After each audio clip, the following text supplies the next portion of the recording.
Hey everybody, thanks for joining me for this introduction to source control. Now, source control is increasingly being considered a default best practice for modern software development. So, whether you're working with just simple singular file scripts or you're working at an organization that has really advanced and mature DevOps practices in place, source control has something for everyone, and it's something that all developers really should know about the benefits of. So within this lesson, we'll have a chat about what source control is and where it fits within the puzzle of software development. You'll learn about some core features, and we'll also quickly walk through an overview of extended functionality. So let's get started by having a chat about the purpose of source control. Let's say you're a developer and you're working on some software. Now we know that we'd have something like an integrated development environment, maybe Visual Studio Code or some other solution. You're going to have the solution files for the actual solution that you're building, all of your source code. You might also have a software development kit to help you to compile it, debug it, and generally just help develop your solution. Now, what we're really focusing on within this lesson are the solution files. When we develop our solution, we are going to have those files on our computer at some stage. We're going to have a range of different files that we are working within to develop our code. Now, do you want to only keep that code on your computer? No, I dare say you don't. You might look at a range of other centralized storage solutions. Maybe you want to put your files on Dropbox or OneDrive or perhaps some company file share, something like network attached storage. Well, you could go and do that, and that is going to address the need for you to have, centralized storage and somewhere safe to store and back up your data. But it's going to miss out on a range of other features that you can get through source control systems. So if you use a source control system, something like GitHub, for example, first and foremost, it's going to help you have a centralized location for you to store those files. So yes, you can have a copy on your computer, but you're also going to have a central location that houses all of your solution files in something referred to as a repository. And you could have lots of different repositories in your source control system, and you could provide access to that for multiple different developers. Now, one of the questions you might get asked is, should I use source control if I'm just a single developer? I'm working on a single project, no one else is working with me, it's just myself. I would say yes, you really should use some sort of source control system. Why is that? Well, there's much more functionality than just providing a central storage location for your code. So let's walk through some of the core features now. If we just focus on the solution files and have a think about what we've got there, for example, if we're working on a .NET C# application, we might have a range of files like the program file. If it's a web application, maybe several different pages and scripts, things like CSS, JavaScript, and more. Now, if you weren't using a source control system and you wanted to go and edit these files, you're probably going to want to make some sort of a backup before you go and make all of these changes. And I dare say most of you have seen these sorts of backups of source code looking something like this. Maybe it's on your local disk, or maybe it's in some other third-party storage solution, and you take a backup of that program file and you name it program.cs.old. Or you might back up the entire solution folder with something like project backup 24.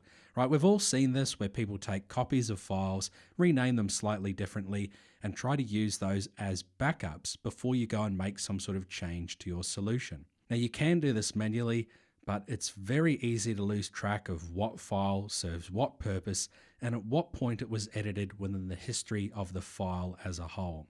So first and foremost, one of the key features of using a source control system is the fact that you get version control built in. If you make edits to that program.cs file, then you're going to have a copy, more or less, of that file that shows you what the changes were, what date it was made. You can easily roll back, you can compare the differences between these different versions.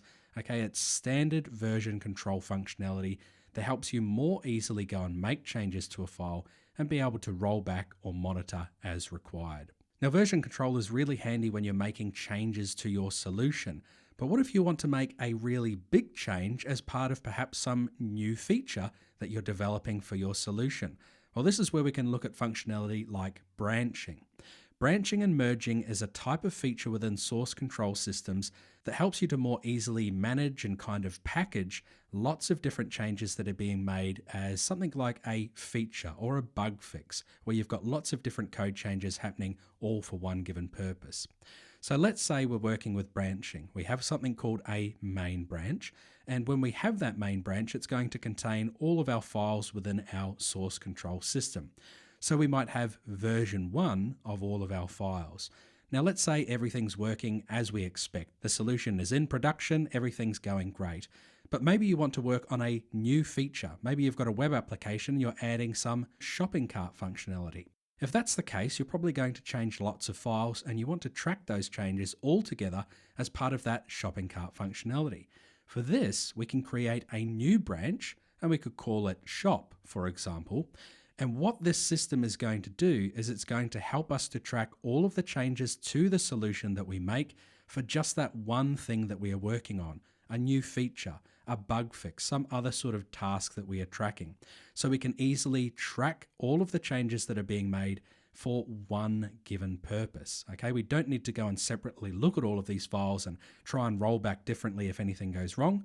We can track that all together all at once. So if you make changes to your code as part of this feature, okay, it's going to track all of those changes for the files that do change. And then when you're ready, once you've performed some testing and you confirmed everything is ready to go, you can actually merge that back into your main branch, and that can kind of become your new production main solution code. Okay, so if something does go wrong, if you do need to roll back, it's really easy to use these branches. It's easy to track them. You can use features like merging to bring that back into your main branch. Okay, it's just a great way of collectively tracking a package of changes for some given purpose. Now, I did mention that it does help to use source control for these types of features, even if you're just working as a standalone developer. But commonly, source control systems will be used for collaborating with multiple different developers all at once. And if that is the case, most source control systems have some sort of functionality to help manage the access, to control who can access what, who can do what. So for example, you might have some ability to go and say, one developer does have access to this main important production branch that we have, but maybe some other developers can't actually work with that main production branch. Maybe they can work with other feature branches that you've created, like we see on the screen here. Okay, so understand that different source control systems have different methods for locking down and controlling who has access to what types of different code and what types of different features. Now, when we're talking about source control systems and we're talking about this secure access, understand that for most source control systems, you can have something referred to as private access. Like we see on screen, we're saying only those people who log in and authenticate can actually access this repository of code that we have built. But you can, if you choose to, actually have public access as well. If you had a private repository, that would mean only people who log in can actually access it for those people that you have allowed to access it. Public access would be blocked. On the other hand, what you might actually choose to do is just enable complete public access, and everyone could have the ability to go and read your code. Now, another feature to do with secure collaboration is that of an audit trail. So let's say we do have multiple developers accessing our code. Perhaps someone is looking at the program.cs file and making some changes. We might want to track who made those changes and when they made them. So kind of extending on the version control functionality that we've talked about, most source control systems will actually track what user made what changes, so you actually get an audit trail to see what happened, who performed the changes, and if something goes wrong, you can talk to those people and understand what changes they made. Okay, so what we've talked about so far are some of the core features that you can expect from most different source control systems, whether you're using GitHub, GitLab, Azure DevOps, whatever it might be, most of them provide the functionality that we've spoken about.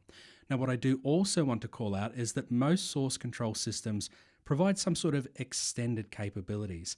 So if you're just a standalone developer working on basic scripts and basic files and you don't need any advanced functionality, you should see that the core functionality that we've spoken about is very helpful.